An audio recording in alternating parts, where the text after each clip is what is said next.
Chers amis, la fête de Pessah rapproche et, comme vous le savez tous, c'est la fête de la liberté.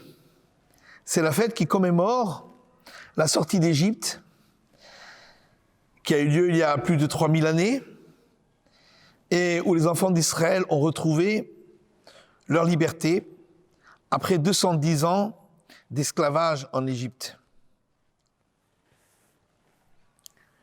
La Torah marque une très grande importance à cet événement de la libération des enfants d'Israël d'Égypte. Elle répète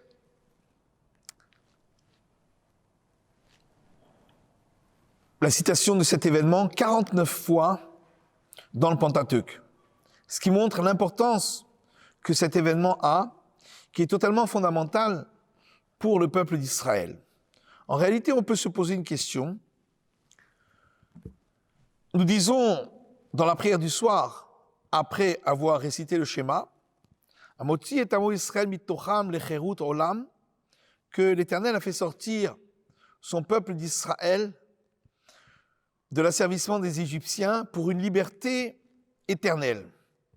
Or, la liberté qu'on a trouvée n'est peut-être pas si éternelle que cela, puisque par la suite, le peuple d'Israël a été asservi par de plusieurs empires et à plusieurs reprises. Et encore une fois, il n'était plus libre. Alors pourquoi parle-t-on d'une liberté éternelle?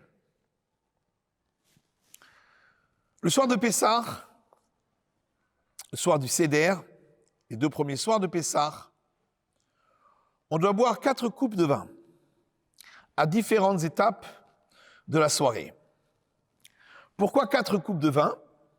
On a l'habitude de donner l'explication, qui est celle du Talmud de Babylone, que ces 4 coupes de vin font référence aux 4 expressions de libération que l'on trouve dans la Torah concernant la sortie d'Égypte, et qui sont Vehotseti, au début de la paracha du passage de Vaera dans le livre de l'Exode, je vous ferai sortir de l'asservissement d'Égypte. Vehitsalti, je vous délivrerai. Vegaalti, je vous libérerai. Velakarti, et je vous prendrai comme peuple. 4 étapes dans la libération du peuple d'Israël de l'asservissement d'Égypte jusqu'à devenir le peuple de l'Éternel qui a reçu la Torah. En réalité, une autre explication nous est donnée par le Talmud de Jérusalem, qui fait référence à un autre événement qui a eu lieu bien avant l'asservissement d'Égypte. C'est lorsque Joseph était en prison et il s'est retrouvé avec 2 dignitaires du roi Pharaon qui étaient aussi en prison parce qu'ils avaient été négligents dans le service du roi. Il s'agissait du maître échanson et du maître panetier. Et l'un et l'autre firent un rêve, une nuit. Et au matin, ils étaient fort troublés par le rêve qu'ils avaient fait. Et ils en parlèrent à Joseph. Celui-ci leur dit, « Racontez-moi votre rêve, peut-être que j'arriverai à l'interpréter. » Et chacun d'entre eux de raconter à Joseph le rêve qu'ils avaient vu cette nuit-là. Dans le rêve du maître échanson, il parle à 4 reprises de la coupe de Pharaon qu'il tient dans sa main pour apporter le vin au roi, au Pharaon d'Égypte. Et ce sont ces 4 coupes auxquelles nous faisons référence le soir du Seder. Alors la question se pose, mais quel est le lien entre ces 4 coupes et la sortie d'Égypte qui aura lieu bien plus tard? En réalité, on se pose une autre question concernant ces deux rêves. Joseph les interprète chacun, et l'interprétation des deux rêves est diamétralement différente l'une de l'autre. Car, pour le maître échanson, il promet que 3 jours après, il serait remis à ses fonctions. Il reprendrait la fonction d'apporter la coupe de vin au pharaon. Alors qu'au maître panetier, il lui promet que dans 3 jours, il serait pendu, le jour de l'anniversaire du pharaon. Pourquoi deux interprétations qui sont tellement diamétralement opposées? En réalité, parce que nos sages disent que dans un rêve, on nous montre ce à quoi nous pensons dans la journée. Or, le maître échanson, dans son rêve, comme on l'a dit, il fait référence à 4 reprises au verre de vin qu'il doit apporter au pharaon. Ce qui montre l'importance pour lui du service qu'il devait rendre à son maître, le pharaon, et combien il y pensait à longueur de journée. Ce qui laissait à croire qu'en réalité, la négligence qu'il avait pu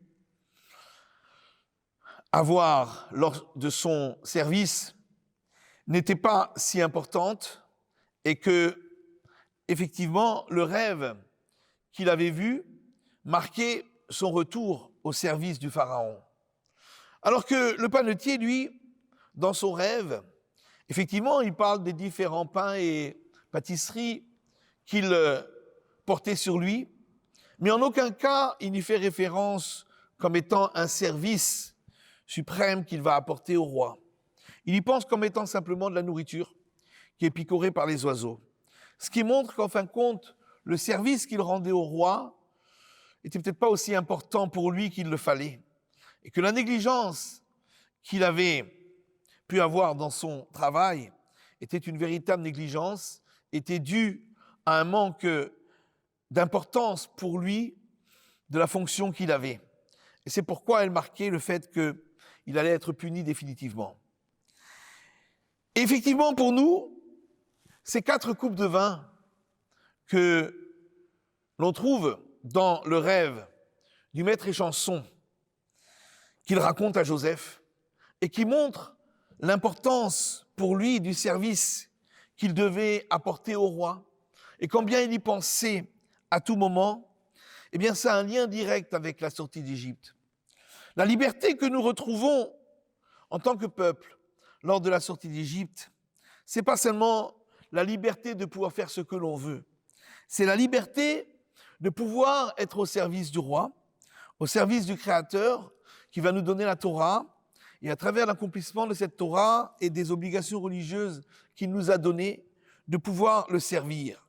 Et comme le maître échanson, qui à tout moment pensait à la coupe de vin qu'il allait apporter au pharaon, nous aussi, lors de notre liberté retrouvée, nous pensons au service que nous pourrons apporter à notre Créateur. Et c'est pourquoi la Torah y marque une telle importance, et cette liberté que nous retrouvons à travers la sortie d'Égypte, qui marque le début du service divin du peuple d'Israël, a une telle importance dans le récit de la Torah. Que la fête de Pessah, que nous allons bientôt vivre, qu'elle soit joyeuse, gaie pour l'ensemble de la communauté, pour l'ensemble d'Israël, qu'elle apporte la paix et la prospérité au monde entier, et qu'elle nous apporte la délivrance éternelle. Bimei Rabbi Amenu, Amen ve Amen, Pessah Kasher ve Sameach.